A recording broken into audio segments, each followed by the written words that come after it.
¿Cómo están? Bienvenidos a otra edición de Agenda Económica con la que estamos abriendo esta semana. Una muy noticiosa, por cierto, a pesar del feriado del día jueves. Tendremos hartas noticias de aquí hasta el miércoles, sobre todo en torno a la mega reforma. Ya les vamos a contar sobre lo que ha ocurrido este lunes a propósito de este tema. Pero comenzaremos con noticias bien importantes del mercado inmobiliario y que tienen que ver con los costos de financiamiento para la compra de viviendas, porque los créditos hipotecarios han ido bajando por distintos factores en el último tiempo, al punto que están llegando a los mismos niveles que estaban en los créditos en el sistema en promedio hacia el año 2021.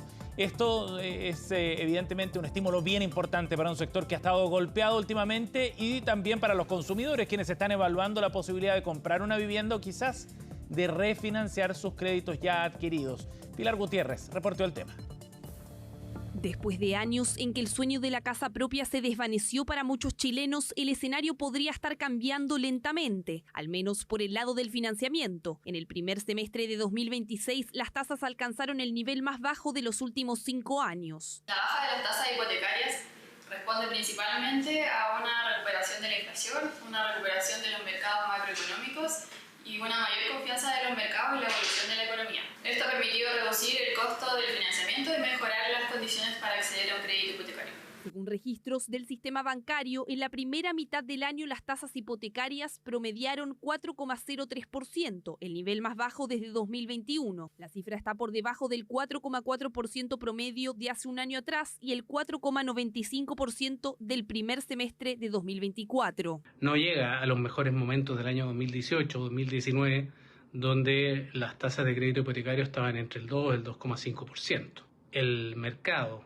de la banca inmobiliaria generaba condiciones de acceso al crédito más favorables. Por ejemplo, existían los créditos a 30 años, existían los créditos cuyo pie se podía pagar un 10%, un 15%, enterarse a plazo. Si bien son varios los motivos que pueden explicar la baja, uno de los factores que señalan expertos es el impacto que generó el subsidio al dividendo para viviendas de hasta 4.000 UF, lo que impulsó las tasas a la baja en forma generalizada, aunque de forma temporal. Las instituciones que quieren otorgar un subsidio para la vivienda en menos de 4.000 UF deben tener una tasa pizarra de 4,04%. Esto beneficia colateralmente también a las viviendas sobre 4.000 UF que anteriormente tenían una tasa superior. Por lo tanto, en conjunto ha permitido que las tasas bajen a los promedios que estamos viendo hoy día. En junio, las tasas de vivienda promediaron 3,97%, el tercer mes consecutivo por debajo del 4%. Desde el sector inmobiliario notan que hay una leve reactivación del mercado el último tiempo, pero aseguran que no es suficiente. Tasas cercanas al 4%, incluso menos, no son la señal para un boom inmobiliario. Pero sí lo que estamos notando es que compradores que ya habían detenido procesos de compraventa están volviendo a visitar, volviendo a consultar, volviendo a cotizar y cerrando transacciones. Las menores tasas pueden ser favorables no solo para quienes están buscando comprar una vivienda. Para quienes ya la tienen, esta puede ser una buena oportunidad para repactar la deuda, aunque dependerá de las condiciones particulares. Si hoy día tienes una tasa del 5% de tu crédito hipotecario y la bajas al 4%, eso puede parecer poco, pero en un crédito que, por ejemplo, es a 20 años, esto puede significar millones de pesos menos, por lo tanto es una alternativa muy conveniente. Hay que evaluar mucho el costo de salida, aquí me refiero a los prepagos, a los gastos operacionales, los seguros, la tasación. Hay que mirar 3 cosas. La portabilidad por un lado, cuánto es el costo, años plazo que quedan y la situación crediticia que tenga esa persona hoy día. Repactar exige una nueva evaluación comercial. Aquí los grandes ganadores son personas que compraron el pic de tasas con saldo alto y plazos largos y ahí el ahorro es donde se siente realmente de verdad. Y es que si la tasa baja en un punto de 5 a 4%, para un crédito por 3.000 UF a 25 años plazo, el dividendo mensual cae cerca de 60.000 pesos. Factores a considerar y que pueden favorecer sobre todo a quienes compraron cerca del 2023. Ese año las tasas hipotecarias alcanzaron su máximo nivel, llegando a estar en 5,21%. Vamos a ir a otro tema para revisar los detalles sobre la proyección de crecimiento hacia el segundo semestre y que va a tener en el mes de junio un punto bien relevante. Después de 5 datos de IMACEC negativos con los que comenzamos este año 2026, para el sexto mes del año se espera un quiebre en el mercado y también así lo está viendo el gobierno. Esta mañana, en entrevista con CNN Chile Radio, conversamos con el viceministro de Economía y de Minería, Daniel Mas, respecto a las proyecciones que hay para la segunda parte del año, y el ministro asegura que en junio se podría producir un punto de quiebre en la trayectoria que veíamos hasta ahora. Escuchemos qué fue lo que nos dijo. Yo diría que hay buenas noticias, y esas buenas noticias tenemos que hacerlas llegar al bolsillo de los chilenos a final de este año con nuevos empleos. O sea, ¿usted cree que va a haber un punto de inflexión en junio? Yo creo que hay un punto de inflexión sin duda. El desempleo puede, dada la estacionalidad, puede seguir con cifras no tan positivas durante un par de meses, pero estamos preparando todas estas políticas de shock, Bien, y nos vamos a ir a otro tema. El asunto quizá más importante de esta semana tiene que ver con el proyecto de reconstrucción o la mega reforma, como ustedes quieran, que está en trámite en el Senado y que este lunes salvó la valla de la Comisión de Hacienda, donde finalmente con los votos oficialistas se despacha el proyecto de reconstrucción. Y de esa manera entonces, ¿qué es lo que viene? El miércoles, y hasta total despacho, trabajará el Senado en la sala para poder resolver este proyecto y ver si que efectivamente cuenta o no con el respaldo y los 26 votos que se necesitan para despacharla de la Cámara Alta.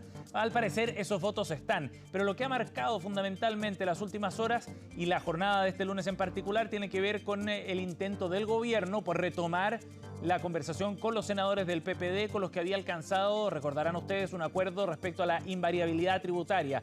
Se estableció en ese acuerdo una invariabilidad que era escalonada. A mayor monto de inversión, mayor sería el plazo de años en los que estaría sujeto ese proyecto a la invariabilidad tributaria, llegando hasta un plazo de 20 años. Pues bien, esos esfuerzos se intentaron retomar este lunes después de las críticas que surgieron desde la oposición y desde el PPD en particular, por la decisión del Ministerio de Hacienda de haber generado otra modificación en la tasa de impuesto corporativo asociado al acuerdo con el PPD. Vamos a escuchar a los protagonistas de la jornada, dos de ellos al menos. Al ministro de Hacienda, Jorge Quirós, quien ponía énfasis más allá de las reyertas políticas en la aprobación pronta de esta iniciativa, y luego escucharemos también al senador del PPD, Pedro Araya, quien había participado de esta negociación inicialmente y que pone otro elemento sobre la mesa en las conversaciones de estas últimas horas. Escuchemos qué dijeron ambos. Estaba muy presionado por una oposición que no quiere dialogar y bueno, fue la decisión que tomaron. No voy a hacer más interpretaciones. Este es un plan que se ha conversado con la oposición, con quienes quieran sumarse, pero el norte está muy claro. El norte es recuperar la competitividad tributaria de Chile para que a Chile vuelvan las inversiones, que hoy día son escasas, para que vuelva el empleo, para que vuelvan las remuneraciones. Eso es importante. Eso es lo más importante, sacar adelante este proyecto y abrir nuevamente las puertas del progreso a nuestro país. No hay nada más importante que eso, nada más importante que eso. Todo lo demás son pequeñeces, son minucias, son rencillas, son noticia corta. Lo único que importa es el futuro de Chile y avanzar rápido, pasar rápido este proyecto, terminar de aprobarlo y salir adelante. Eso es lo que más importa. Durante el fin de semana conversamos largamente con el ministro Claudio Alvarado y le manifestamos que, a mi juicio y a título personal, este acuerdo se cayó básicamente por lo que hizo el gobierno de tratar de bajar el impuesto corporativo sin comunicarlo. En esa línea también le hemos manifestado que creemos necesario abrir un camino de conversación para poder mejorar lo malo que tiene previsto la mega reforma, pero eso es en base a dos condiciones. La primera, mantener el piso de negociación que ya existía en base a la invariabilidad, y la segunda, poder realizar un gesto claro a la clase media a través de la rebaja del impuesto específico a los combustibles. A esta hora del día el Ejecutivo tiene la pelota en su cancha. Nosotros le hemos transmitido con claridad al ministro Alvarado que cualquier nueva conversación pasa por mantener lo que ya se logró en materia de invariabilidad y que el Ejecutivo se comprometa a bajar el impuesto específico a los combustibles. Mientras eso no se produzca, no se van a generar nuevas mesas de conversación. Vamos a otros temas ahora. En nuestro resumen de noticias revisamos algunos de los temas más importantes del día y vamos a comenzar con el foco puesto a nivel internacional en Asia y en Corea específicamente, porque el fabricante de chips SK Hynix registró la peor jornada de su historia tras caer un 15% en su cotización bursátil. ¿Y por qué es tan relevante esto? Porque estamos hablando de un actor tecnológico que la semana pasada había debutado en la bolsa de Estados Unidos y que puede ser también un reflejo de la efervescencia que hay en torno a la inteligencia artificial y su desarrollo. Bueno, la caída de esta acción en particular está afectando fuertemente al principal índice de la bolsa de Corea del Sur, el KOSPI, llegó a ceder, escuchen bien, 9% este índice y se vio obligado a suspender temporalmente sus negociaciones por las dudas que tiene el regulador sobre la enorme volatilidad que ha afectado a este índice bursátil. Todo esto ocurre en medio de un año en el que dos de las principales empresas de la bolsa de Seúl han concentrado el interés de los inversionistas, Samsung Electronics y la misma SK Hynix, cuyas cotizaciones han aumentado en un 195 y un 515% respectivamente. Ambas empresas representan más del 60% del valor total de las compañías que cotizan en la bolsa de Corea del Sur, lo que ha generado concentración y fuerte peso de estas en el mercado bursátil asiático. Y en otro tema, hablando de mercados, este lunes se registró un alza del 3% en el precio del petróleo tras los ataques cruzados entre Estados Unidos e Irán, lo que por cierto tiene repercusiones muy concretas en los mercados internacionales, en particular para nuestro país también, y ya veremos eso. El crudo Brent, primero, de referencia para Chile, subió un 3,3% y llegó a superar los $78.40. El WTI, en tanto, alcanzó los $73.78. Y esto ocurre en medio de los ataques entre Estados Unidos e Irán durante el fin de semana por el control del estrecho de Hormuz. Las tensiones ante una posible interrupción de una de las principales rutas de comercio mundial de crudo elevaron la percepción de riesgo entre los participantes del mercado y eso empujó también el precio del dólar, que subió acá en Chile y llegó a su mayor valor en lo que va de este 2026. Y en otro tema, este lunes el gobierno ingresó al Congreso un proyecto de ley que busca modificar el Código del Trabajo para otorgar mayor adaptabilidad laboral al sector turístico. La iniciativa ingresará con suma urgencia y es impulsada por el Ministerio de Economía y la Subsecretaría de Turismo. El objetivo es permitir una distribución más flexible de la jornada laboral durante el año. Así, en temporada alta, los trabajadores podrían desempeñarse hasta por 45 horas semanales por un máximo de 8 semanas. En temporada baja, en tanto, trabajarán menos horas para compensar aquel aumento. Y en otro tema, un tribunal confirmó el fallo que obliga a Minera Los Pelambres a mantener su contrato con Alto Maipo.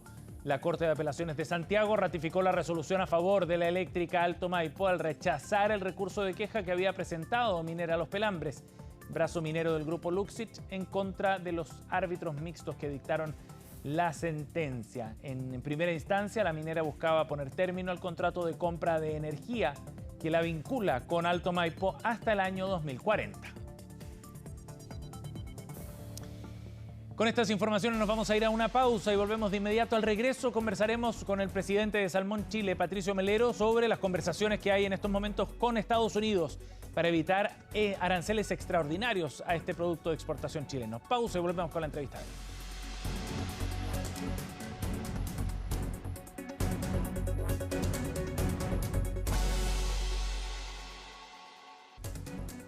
De vuelta. Seguimos aquí en Agenda Económica y en la entrevista de hoy vamos a revisar los detalles de una serie de reuniones que se sostuvieron en Estados Unidos la semana pasada por parte de distintos gremios en el contexto de las conversaciones que se están desarrollando con Estados Unidos para evitar cambios arancelarios que pueden ser bien duros y sensibles para una serie de industrias acá en nuestro país, entre ellas, por supuesto, la industria salmonera. Vamos a comenzar de este tema junto al presidente de Salmón Chile, Patricio Melero. Está con nosotros aquí en el estudio. Patricio, un gusto tenerlo aquí. Muy Hola, amable. Sebastián, ¿cómo está? Gracias por estar con nosotros. Usted estuvo en las reuniones allá en Estados Unidos, así que tenemos la posibilidad de profundizar en este tema con información de primera mano. Démosle primero un contexto a esto, Patricio. Esto se enmarca en las resoluciones que había adoptado Estados Unidos hace un tiempo, que había establecido aranceles de hasta 12,5% para más de 60 economías a nivel global, incluyendo Chile. Eso se está revisando ahora y en ese contexto se desarrollan estas reuniones. Primero, ¿cuál era el objetivo de estas reuniones allá? ¿Es una negociación o no, Patricio? Bueno, lo primero es recordar, Sebastián, que Chile tiene un acuerdo de libre comercio con Estados Unidos vigente desde el 2004. Sin embargo, a pesar de ello, en el verano pasado, el presidente Trump subió los aranceles a un 10%. Claro. En el caso de Chile y de más de 60 economías. Y ahora, muy bien apuntada usted, el 24 de julio se va a tomar la resolución de si subir ese 10% a un 12,5% o no. Exacto. Y obviamente que un arancel de esa magnitud encarece la producción genera un costo adicional y pone obviamente más caro el producto final para el consumidor estadounidense, que es el que se lleva prácticamente el 40% del salmón chileno. O sea, un mercado muy relevante. Es el más relevante. El salmón, Estados Unidos es el mercado más relevante, después viene Japón, después Brasil, después Rusia, China, pero sin duda Estados Unidos es el principal comprador de salmón chileno y importa el 80% del salmón que consume Estados Unidos de distintas partes del mundo. Y la pregunta, Sebastián, ¿por qué? Y que fue uno de los argumentos que esgrimimos. Porque Estados Unidos no produce salmones. Claro. El único salmón que tiene es un salmón de Alaska, que es una partida relativamente pequeña, un salmón salvaje, no tanto de cultivo, pero incapaz de abastecer al mercado consumidor norteamericano, que se abastece de otras partes del mundo y muy fuertemente de Chile. Entonces, esta resolución que se va a aplicar ahora, que es la 301, lo que hace es nuevamente subir el arancel. Y ahí está lo que nosotros le pedimos específicamente en el caso de nuestro gremio, de tener en cuenta la condición especial que tiene el salmón de no ser productor de Estados Unidos y por consiguiente de no competir con el mercado norteamericano y por consiguiente no es necesario un arancel para proteger a nadie. Digamos, Patricio, yo le preguntaba al comienzo si es que esto era una negociación o no, porque es importante entender cuál era el objetivo de este viaje. Ustedes fueron más bien a exponer argumentos por los cuales no se debería establecer este arancel extra para el salmón chileno en la práctica.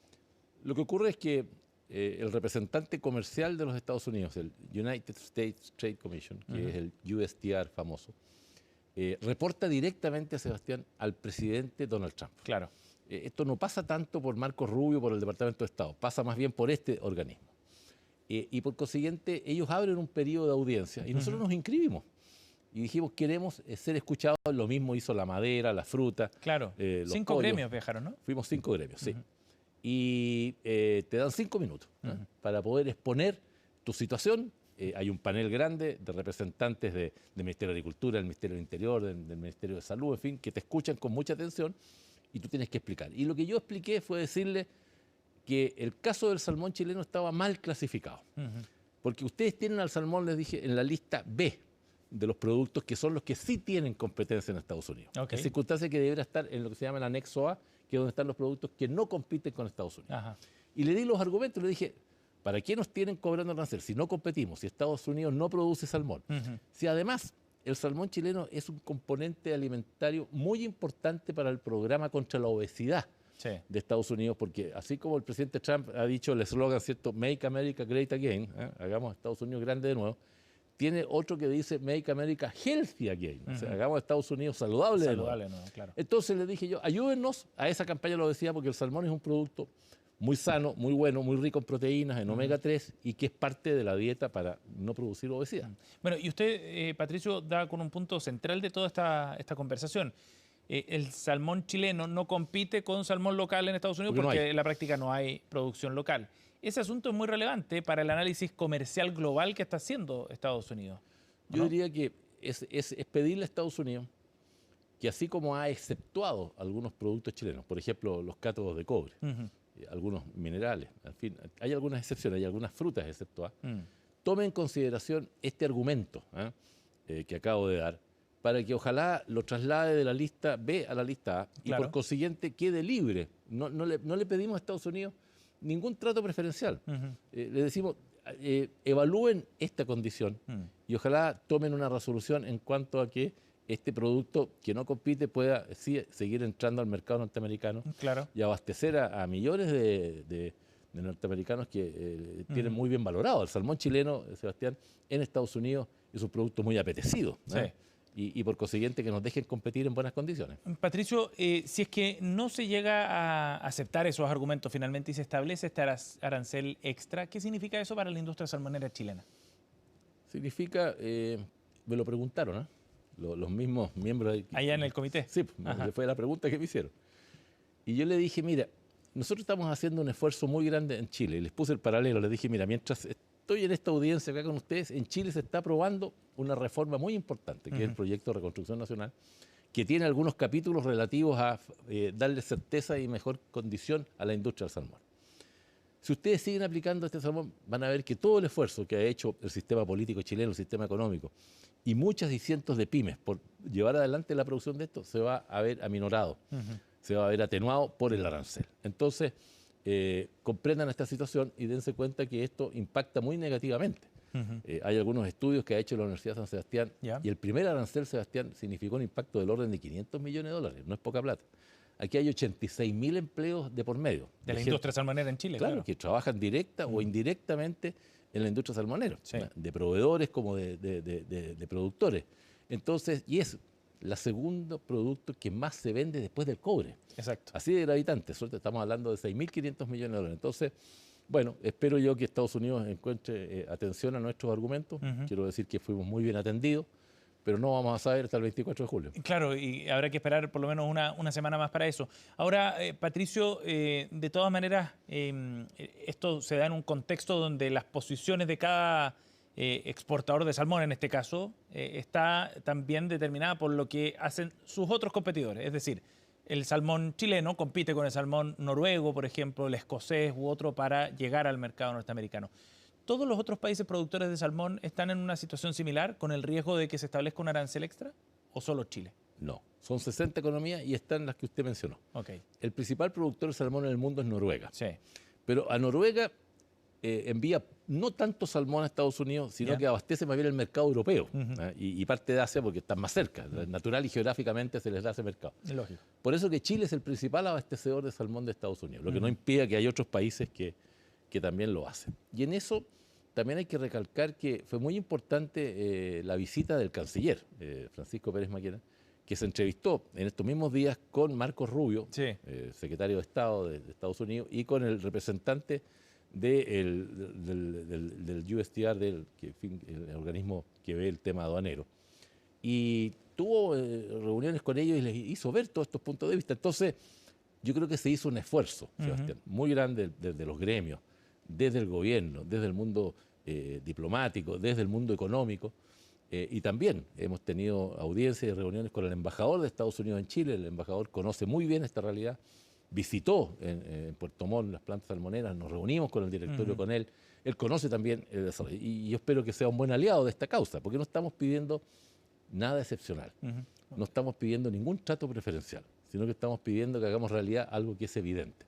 No competimos, no le imponga un impuesto a una importación que además Estados Unidos le gusta, la necesita y lo ayuda a sus políticas de prevención de la obesidad. O sea, lo que ustedes esperarían en la práctica es que rigiera el Tratado de Libre Comercio entre los dos países en particular desde el punto de vista arancelario, o cree lo ve poco probable. Yo me temo, Sebastián, que el mundo en esta materia está cambiando. Los años aquellos de los acuerdos comerciales, los tratados de libre comercio están retirados. Hoy día, la verdad que Estados Unidos y las grandes potencias del mundo, especialmente Estados Unidos y China, han establecido una nueva forma de relacionamiento comercial. Eso es lo que está en el trasfondo. Entonces, volver al Tratado de Libre Comercio arancel cero, me encantaría. Lo tenemos firmado. Pero yo creo que, desgraciadamente, esta política de Estados Unidos va a permanecer por un tiempo y lo que yo aspiro, al menos, que determinados productos que son sensibles para Chile y que no compiten, porque no solamente está el salmón, hay otros también que no compiten. La fruta, por ejemplo, de diferencia hemisférica, cuando ellos están en invierno, nosotros estamos en verano. La contrastación. Los de la madera tienen buenos argumentos. Todos los gremios esgrimimos buenos argumentos para tener alguna excepción. Yo espero una excepcionalidad para algunos productos. Patricio, una última pregunta más general respecto a la industria y las proyecciones para este año 2026. ¿Qué expectativas tienen de producción en la industria acá en Chile? Hablaba del segundo producto más exportado de nuestro país después del cobre. Está ganando cada vez más peso la canasta exportadora también.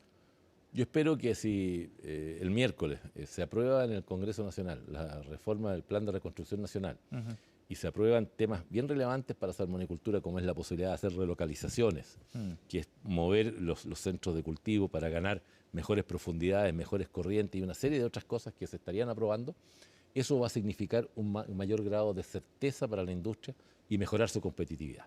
Si así las cosas van bien, bueno, obviamente que hay una proyección muy grande. Y le voy a dar un dato, Sebastián. Chile tiene más territorios donde desarrollar salmonicultura que Noruega. Y sin embargo, Noruega, con menos territorio, produce 3 veces más que Chile. Todo lo que en Chile se produce se hace en 4.000 hectáreas. Utilizamos el 0,01% de nuestro territorio, de nuestro patrimonio marítimo para desarrollar esta industria.